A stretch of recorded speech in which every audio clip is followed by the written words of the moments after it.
उधर हिमाचल प्रदेश के धर्मशाला में 25 घंटों से लगातार बारिश हुई तो लोगों की परेशानियां बढ़ गईं। कहीं पहाड़ खिसक कर सड़क पर आ गया, कहीं सड़क पर सैलाब आ गया, कई गाड़ियां फंस गईं। नेशनल हाईवे पर पहाड़ का एक हिस्सा भरभरा कर आ गया। हिमाचल प्रदेश की एक सरकारी बस उसी वक्त वहां से जा रही थी। वो बाल बाल मलबे की चपेट में आने से बची, लेकिन बाढ़ और बारिश की सबसे खौफनाक तस्वीर धर्मशाला के कोतवाली बाजार इलाके से आई। भयानक बारिश हुई तो मैक्लोडगंज की तरफ जाने वाली सड़क पर पानी भर गया। एक जगह तो इतनी तेजी से पानी बहता दिखा कि लगा जैसे वहां कोई झरना फूट पड़ा हो। वो सड़क किसी नाले में तब्दील नजर आई। एक अस्पताल के पास एक कार फंस गई। कार सवार ने अपनी गाड़ी वहां से निकालने की कोशिश की, लेकिन पानी की रफ्तार इतनी तेज थी कि वो कार पीछे खिसकने लगी। इसी दौरान एक स्कूटर किसी खिलौने की तरह बहता दिखाई दिया। हालांकि वो आगे जाकर एक दूसरी कार से टकरा गया और अटक गया।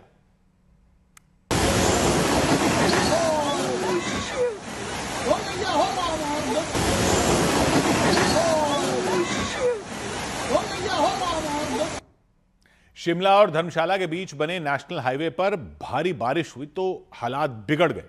पहाड़ से हजारों टन मलबा आ गया। पहाड़ खिसकने की घटना भराड़ी घाट के पास हुई। यात्रियों से भरी हिमाचल प्रदेश की एक रोडवेज बस वहां से जा रही थी। गनीमत यह रही कि बस के ड्राइवर ने समय रहते बस को रोक दिया।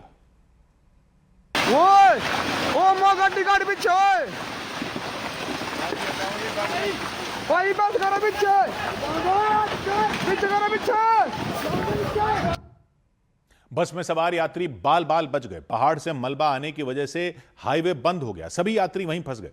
मौसम विभाग ने अगले 6 दिन तक हिमाचल प्रदेश के कई इलाकों में भारी से बहुत भारी बारिश का अलर्ट जारी किया। यानी आने वाले हफ्ते में भी लोगों को आसमान से बरस रही आफत से राहत मिलती नहीं दिख रही। इधर झारखंड के चाईबासा में भारी बारिश हुई तो कई इलाके तालाब बन गए। झारखंड के चाईबासा में लगातार हो रही भारी बारिश की वजह से कई इलाके डूब गए। बारिश की वजह से वहां नहर का पानी रिहायशी इलाकों में घुस गया। कई मकानों के अंदर घुटनों के ऊपर तक पानी भर गया, जिससे वहां के हालात बिगड़ गए। उत्तराखंड के देवप्रयाग के पास बीजेपी सांसद अनिल बलूनी की कार पर एक बड़ा पत्थर गिर गया। हादसे में वो बाल बाल बच गए। घटना तब हुई जब वो टनल हादसे में प्रभावित लोगों से मिलने चमोली जा रहे थे। घटना के बाद वो दूसरी गाड़ी से चमोली के लिए रवाना हुए। उधर उत्तराखंड के पिथौरागढ़ में बादल फटा तो हालात बिगड़ गए। हालात पटरी से उतर गए। भारी तबाही हो गई। पहाड़ी से मलबा और पानी बहकर सड़क पर आ गया। रास्ता बंद हो गया। कुदरत ने कहर बरपाया तो मुनस्यारी को दूसरे इलाकों से जोड़ने वाली सड़क पूरी तरह बंद हो गई। प्रशासन ने अलर्ट जारी कर दिया। लोगों को उफनते नालों से दूर रहने की सलाह दी, क्योंकि लगातार मूसलाधार बारिश हुई तो छोटे छोटे नालों ने रौद्र रूप ले लिया। वो किसी उफनती की नदी की तरह दिखाई दिए छोटे छोटे नाले। मुनस्यारी का झकेला नाला तो बारिश के बाद विकराल रूप में दिखाई दिया। उसमें एक ही बार में इतना पानी आ गया, लगा सब कुछ बहा ले जाएगा। हमेशा शांत दिखता है वो नाला, उसने रास्ता ही बदल लिया। लोग घबरा गए। भागो भागो भागो, अरे भागो भागो। प्रशासन ने बताया बादल फट जाने की वजह से नाले में पानी का स्तर तेजी से बढ़ गया। पहाड़ी से टूटकर मलबा और पत्थर के टुकड़े आ गए। पानी की रफ्तार इतनी तेज थी, सब कुछ तोड़ते हुए नाला सड़क पर आ गया। पीछे को हटो, पीछे को, पीछे पीछे पीछे पीछे पीछे पीछे। एक भाई पूरा तबाही, पूरा तबाही। झकेला नाले ने रास्ता बदला तो मुनस्यारी से जाने वाले रास्ते बंद हो गए। रास्तों पर बड़े बड़े पत्थर आ गए। कीचड़ और मिट्टी आ गई। 2009 में झकेला नाले में इसी तरह का उफान आया था।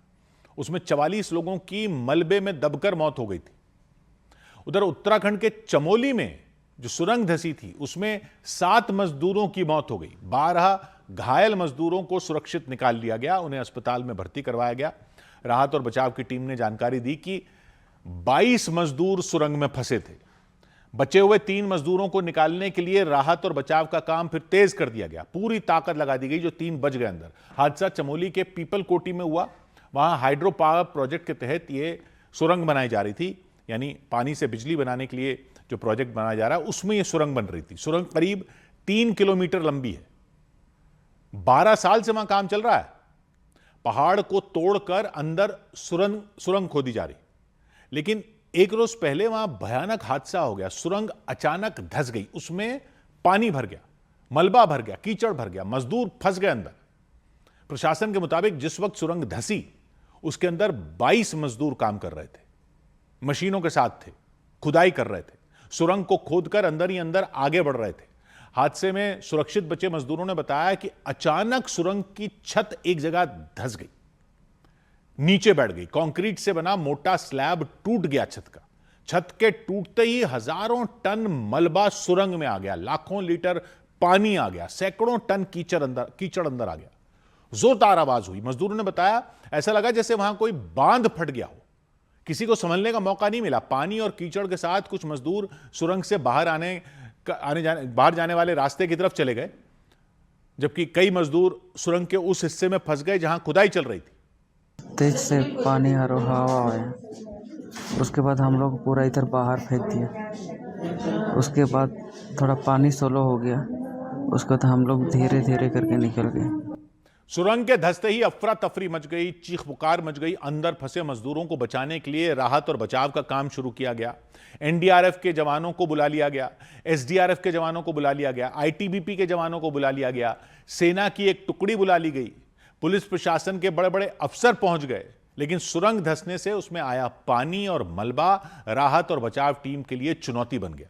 सुरंग के अंदर खाली ड्रम की एक नाव बनाकर राहत और बचाव टीम के लोग जाते हुए दिखाई दिए, क्योंकि वहां उनकी गर्दन तक पानी भर गया था। वहां पर पानी का मात्रा इतनी ज्यादा थी कि हमें ऑपरेशन करने में काफी दिक्कतों का सामना करना पड़ा था, और साइडों से भी पानी आ रहा था और तकरीबन चेस्ट लेवल से ऊपर पानी था सर। राहत और बचाव की टीम ने सुरंग के अंदर से घायलों को निकाला, एम्बुलेंस के जरिए उन्हें अस्पताल भेजा। उत्तराखंड के मुख्यमंत्री पुष्कर सिंह धामी भी पीपलकोटी पहुंच गए, टनल के अंदर गए, राहत और बचाव के काम का उन्होंने जायजा लिया, एनडीएफ के अधिकारियों से बात की, डीएम और दूसरे अफसरों को निर्देश दिए। इनके लिए सभी प्रकार की एजेंसियां यहाँ पर हैं। एनडीआरएफ भी है, एसडीआरएफ भी है, आईटीबीपी के लोग भी हैं। उत्तराखंड के जो हमारा आपदा प्रबंधन डिपार्टमेंट है वो सारा का सारा यहाँ पर काम कर रहा है।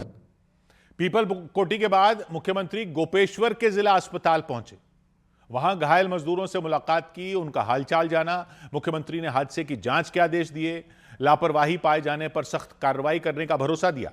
प्रशासन ने हादसे में जान गंवाने वालों के परिजनों को 4-4 लाख रुपए की मदद देने का फिर ऐलान किया। उत्तराखंड के ऋषिकेश से करीब 225 किलोमीटर दूर चमोली के पीपलकोटी गांव में करीब 3 किलोमीटर लंबी ये सुरंग बनाई जा रही है। अलकनंदा नदी पर बांध बनाकर पानी को सुरंग के रास्ते निकालते हुए फिर से अलकनंदा नदी में छोड़ने की परियोजना है। हाइड्रो पावर प्रोजेक्ट है। सुरंगों से पानी को निकालकर टरबाइन के जरिए बिजली बनाने की प्लानिंग है।